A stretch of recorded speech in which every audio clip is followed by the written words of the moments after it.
Bonjour à vous tous et bienvenue dans cette chronique culturelle. Ici Guylaine Beauchemin. Aujourd'hui, je m'entretiens avec un conteur qui s'appelle Pierre Labrèche, qui est de l'Abitibi, Témiscamingue, et qui va venir nous parler de plein de choses qui vont se passer à la Motte. Bonjour Pierre! Bonjour, bonjour! Comment ça va?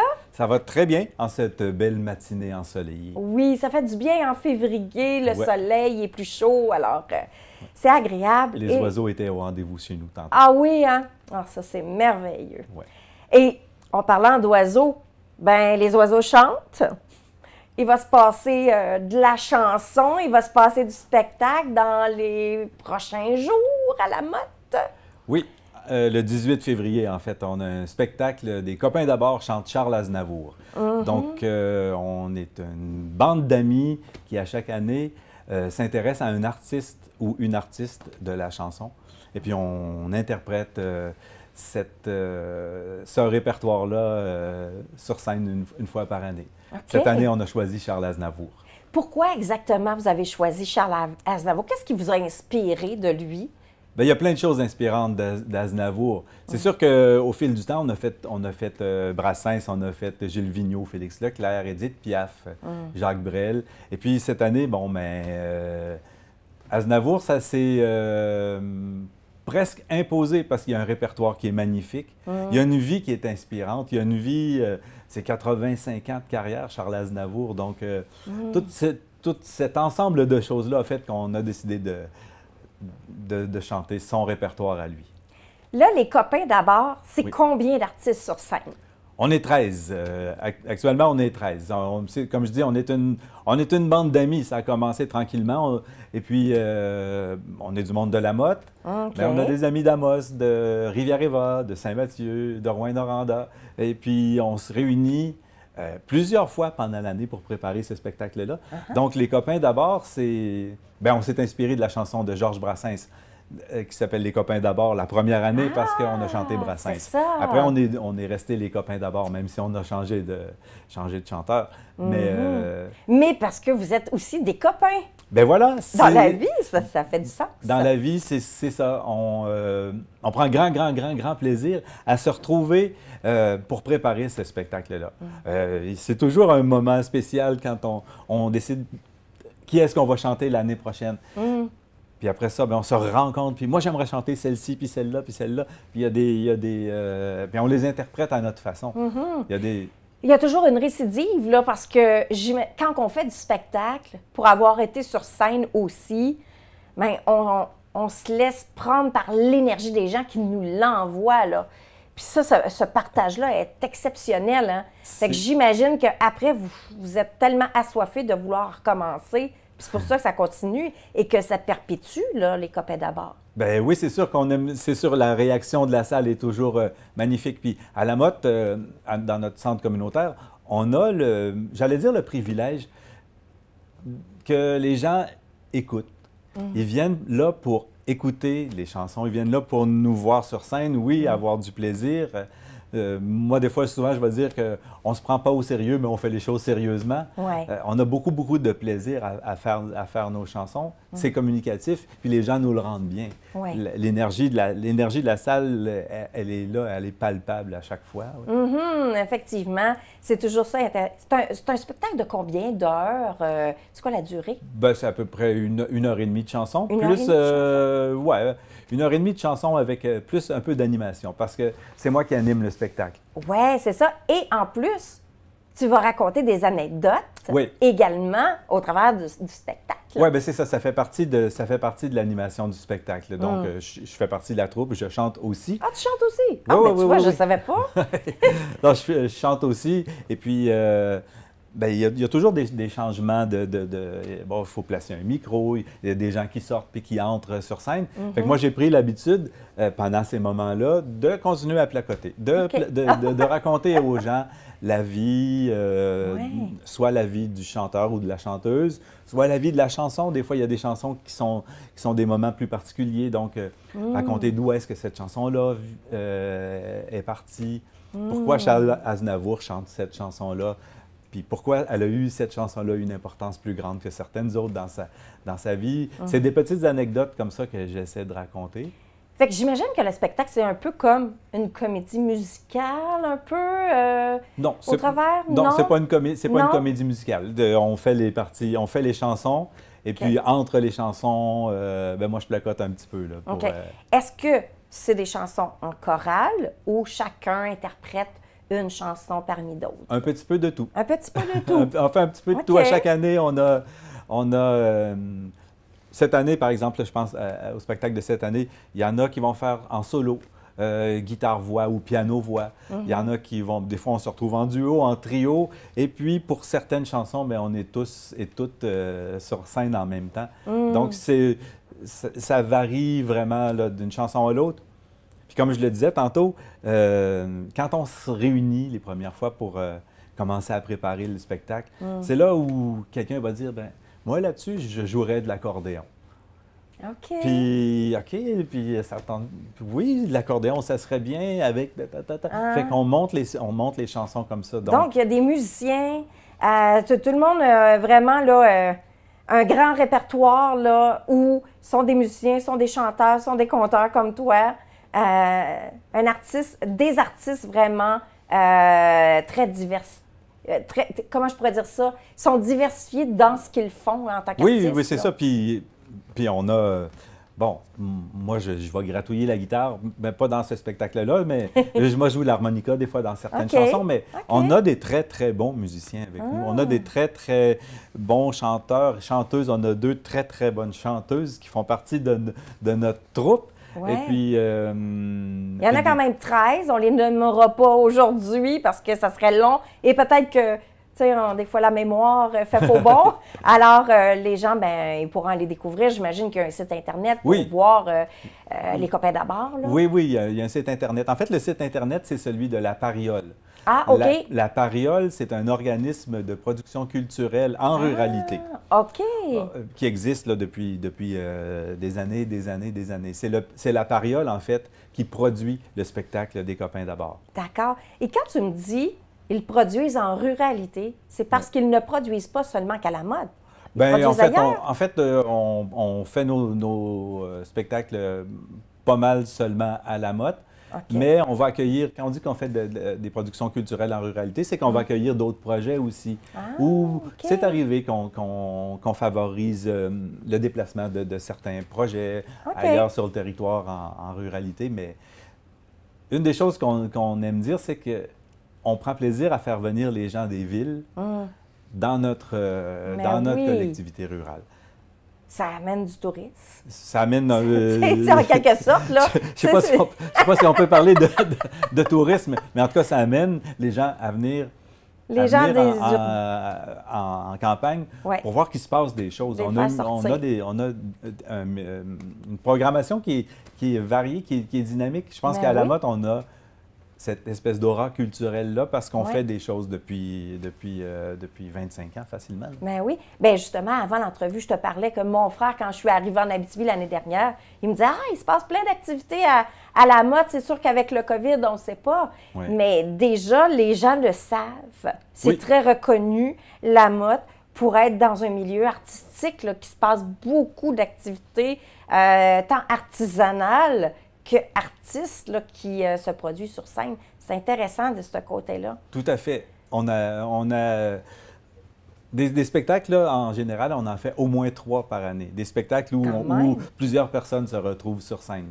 Est-ce que c'est toujours un spectacle, puis après ça, on arrête, ou il y a plusieurs spectacles là, dans un week-end, on en fait 2, puis 3, puis etc. Non, c'est jamais arrivé qu'on en fasse. Ben, c'est arrivé une fois, là, je pense, il y a 20 ans, ils avaient décidé de le faire en deux fois, le spectacle du show de la motte. Mais non, nous, on se dit que le moment, il se passe là. C'est un moment éphémère. Privilégié, oui. C'est un moment qui se passe une fois, puis on se l'est fait demander, est-ce que vous voudriez venir faire le spectacle? Oui, faire une petite tournée, genre? Faire une petite tournée, le présenter à Rouen. On se l'est fait demander, on se l'est fait. Okay. Et puis, en tout cas, jusqu'à maintenant, ce qu'on a toujours choisi de faire, c'est non, on le présente chez nous à la motte, on invite les gens à venir dans notre milieu. Bien, c'est correct. C'est une vision... différente, puis c'est une belle vision. Là, il y a des fois, honnêtement, on aurait pu faire 2 fois le même spectacle. Mais on a fait quand on a fait Joe Dassin, il y a tellement de monde qui nous ont dit « Pourquoi vous ne le refaites pas? On n'a pas pu aller. On aurait pu refaire une deuxième. Surtout celui-ci, là, on en parle aujourd'hui, là, mais c'est dans quelques jours. Oui. C'est déjà complet. Oui, c'est déjà Tous complet. les billets sont vendus. Tous les billets sont vendus depuis pratiquement 2 ou 3 semaines. Il y a eu une vraie belle réponse. Puis ça nous rend tellement heureux de savoir que les gens sont assoiffés de revenir en salle, de revenir voir des spectacles vivants dans les salles. Puis des gens d'ici aussi qui se produisent. Oui. C'est intéressant aussi. Bien oui, puis c'est certain. On fait partie du milieu de vie de notre région. On est actif, tout le monde est actif. Et au travail, il y en a qui font toutes sortes de métiers. Il y a toutes sortes de métiers. Des gens qui sont encore actifs puis qui disent « Ah, mais je savais pas, moi, que ce gars-là chantait puis qu'il jouait de l'accordéon. » Oui, exactement, exactement.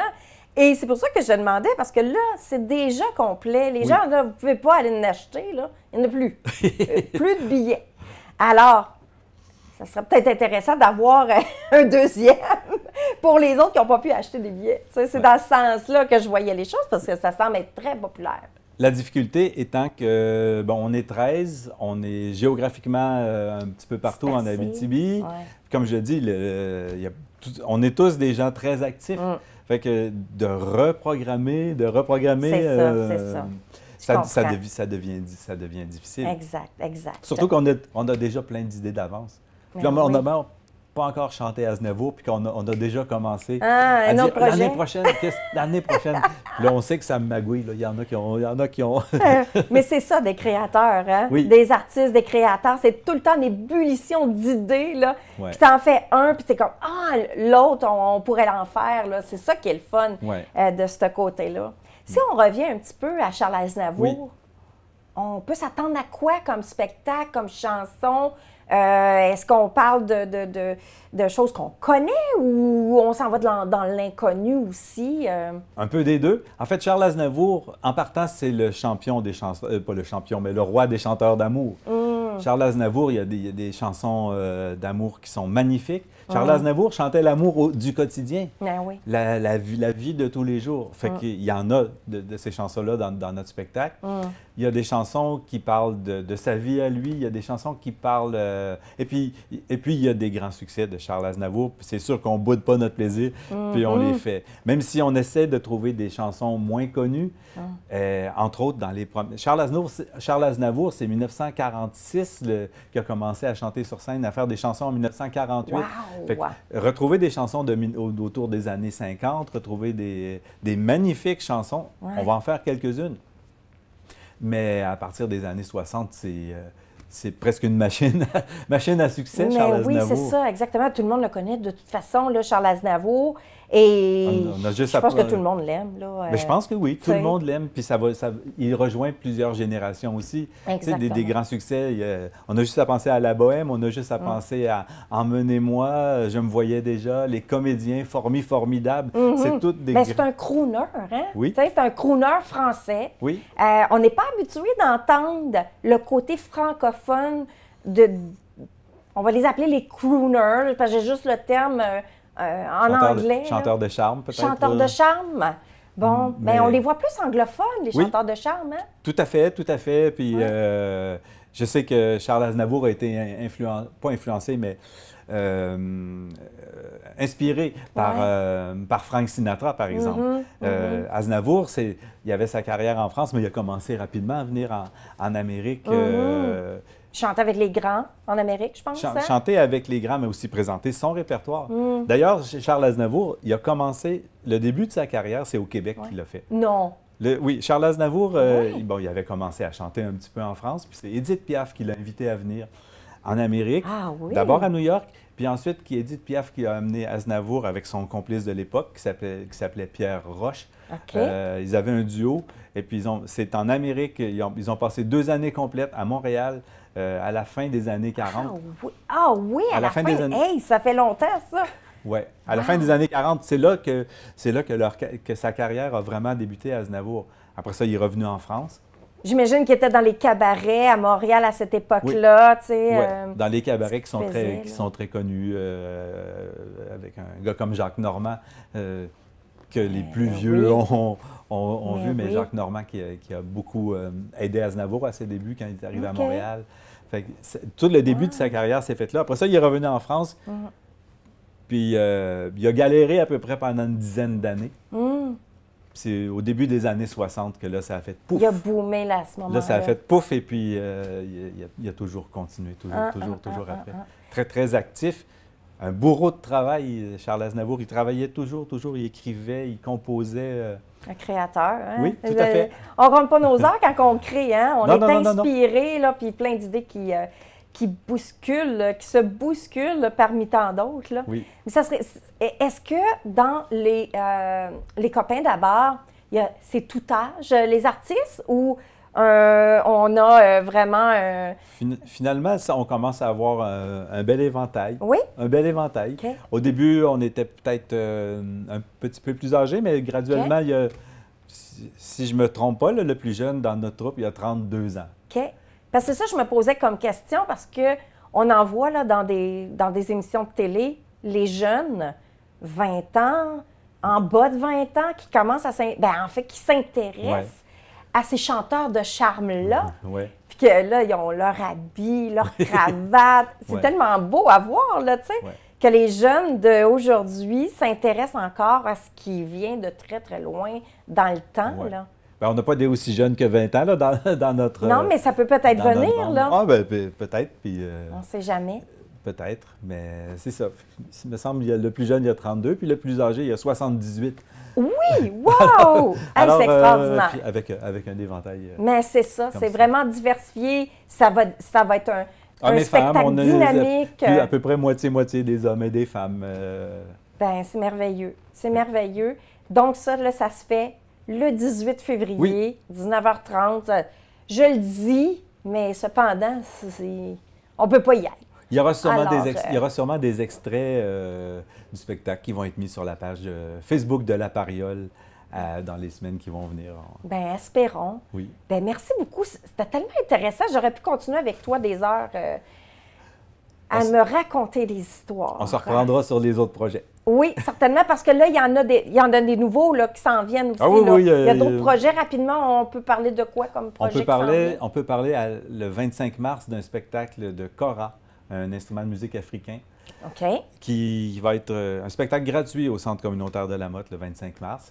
Puis à la fin avril, c'est le show de la Motte qui va fêter cette année son 25e anniversaire. Oh, le 25e anniversaire! Ouais. Hey, ça fait longtemps que ça dure! Oui, ça fait longtemps. Puis le show de la Motte, sa particularité, c'est qu'on invite des gens à présenter leur création.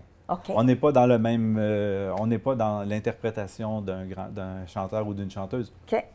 Les gens viennent présenter leur création. Donc, depuis toutes ces années-là. Ça va être intéressant. Je pense que c'est à suivre.